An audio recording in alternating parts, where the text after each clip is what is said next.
جگہ اللہ جل وعلا نے ارشاد فرمایا هل يستوي الاعمى والبصير، کیا وہ لوگ جو آنکھ والے ہیں اور جو بے آنکھ والے وہ برابر ہو سکتے ہیں؟ ہرگز نہیں۔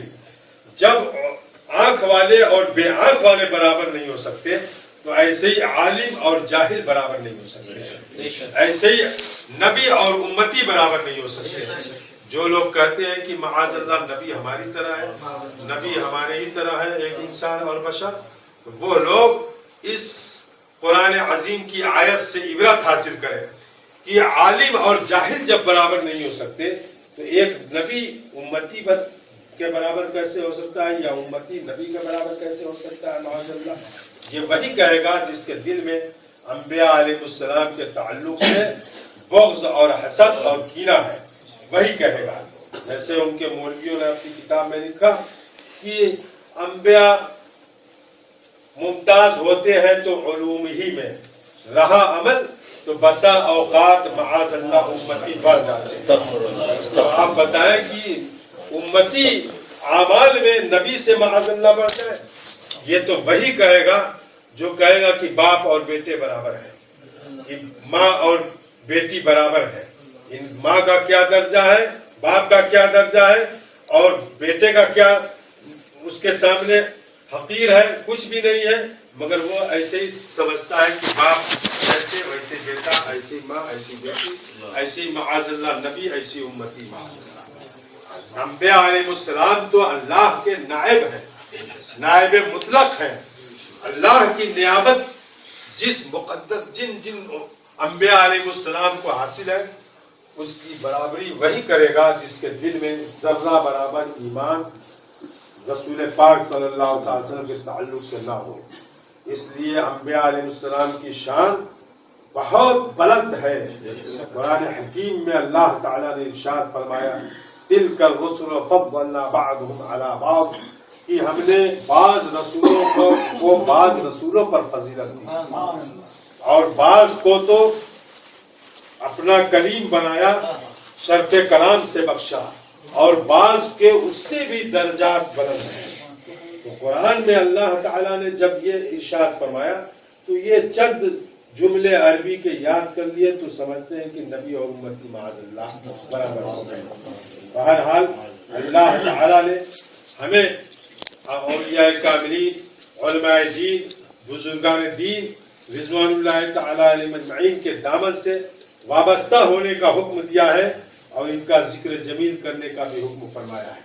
جگہ جگہ قرآن عظیم میں اللہ تعالیٰ نے فرمایا کہ وَاذْكُرْ عَبْدَنَا ایوب، وَاذْكُرْ فِی الْکِتَابِ مریم، وَاذْكُرْ فِی الْکِتَابِ ادریس، وَاذْكُرْ فِی الْکِتَابِ موسیٰ۔ یہ سب کیا فرمایا کہ اللہ تعالیٰ نے جس طرح قرآن عظیم میں اپنے ان محبوبوں کا ذکر فرمایا، ان محبوبوں کو یاد کرنے کا بھی ہمیں حکم دیا ہے۔ یاد کرو انہیں۔ اب یاد کرنا مجمع میں ہو، محافل منعقد کر کے ہو، کسی نوعیت سے بھی ہو، یہ محبت کی دلیل ہے۔ آج ہم اگرچہ کم تعداد میں ہیں محفل میں، مگر حقیقت میں یہ بہت بڑی تعداد ہے۔ کیوں؟ اس لیے کہ حدیث میں ہے کہ بدأ الاسلام غریباً وسیعود، کہ اسلام تھوڑے سے پھیلا ہے اور تھوڑے ہی پر ختم ہو جائے گا۔ تو حق والی جماعت جو ہوتی ہے وہ ہمیشہ تھوڑے ہی پر رہی ہے اور تھوڑے ہی پر وہ قیامت قائم ہو جائے گی۔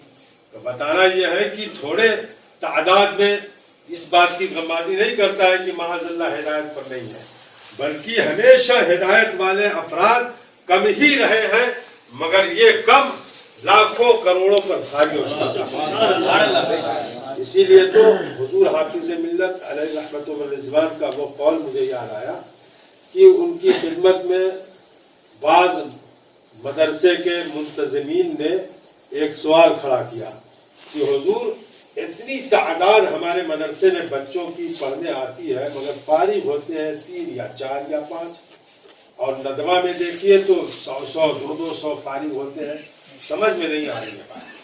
تو حضور حافظ ملت علیہ رحمٰن نے کیا خوب ارشاد فرمایا، الحمدللہ کہ ہمارے مدرسے سے ایک طالب علم اگر فارغ شدہ ہے اور ان کا 100 ہو تو یہ ایک 100 پر کیا 200 پر فارغ۔ وہ تو دکھاوا ہے. جو دین اللہ اور اس کے رسول کی رضا اور خوشنودی کے لیے حاصل کرے تو وہ لاکھوں بد مذہبوں پر بھاری ہوتا ہے. اور جو دنیا داری کے لیے علم حاصل کرے تو بس دنیا داری میں رہ جائے گا، دین کی منفعت اسے نہیں مل پائے گی. اللہ تبارک و تعالی ہمیں اور آپ سب لوگوں کو دین کی تعلیم حاصل کرنے کی توفیق عطا فرمائے اور علماء دین کی صحبت سے فیضیاب ہونے کی توفیق عطا فرمائے. آمین بجائے سید المرسلین صلی اللہ تعالی